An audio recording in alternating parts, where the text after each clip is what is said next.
にちは。こんにちは。なにです。マニです。文法語へようこそ。文法語では教科書通りではなく、本当に使える日本語を勉強します。Today is JLPT N3 and the grammar point is というより。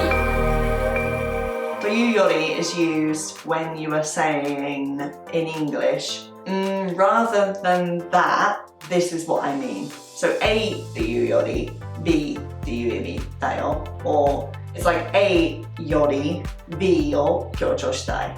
What I'm wondering is, in what context is it being used? Is it kind of used in a debate kind of context? Like, それっていうよりこれの方が大事だと思うよ。When you have a conversation with someone and someone says something about you, for example, and you feel like, oh, it's not completely wrong, but it's a bit different from what I'm thinking. So in this kind of situation, you can say, というよりもこうだと思います。In the situation, you want to correct some information what other people say about you or what about some opinions. Okay. Even in a business situation, we can use it. If it's not super formal situation, we can use it. For example, my boss is talking about our client, and この前お客さんすごく怒ってたよね。But I feeling like, oh no, they were not angry. Maybe they were disappointed.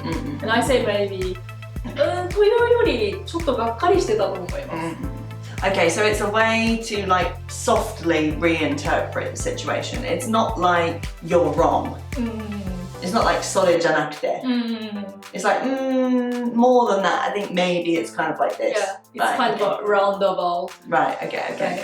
The point is, if the information is totally wrong, and if you try to correct it, you can't use it.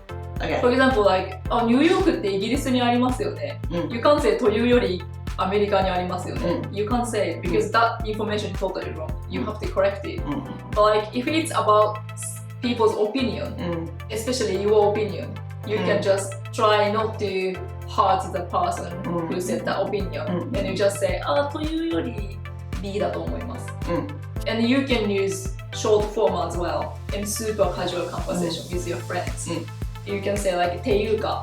It means the same thing. So you can say, マニがめっちゃ怒ってた。で誰かが、っていうかめっちゃがっかりしたじゃない。そう。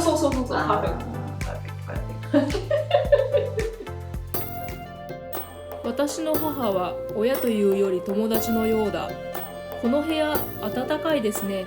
というより暑すぎますね。痩せたね。ダイエット中？っていうか風邪をひいてご飯が食べられないんだ。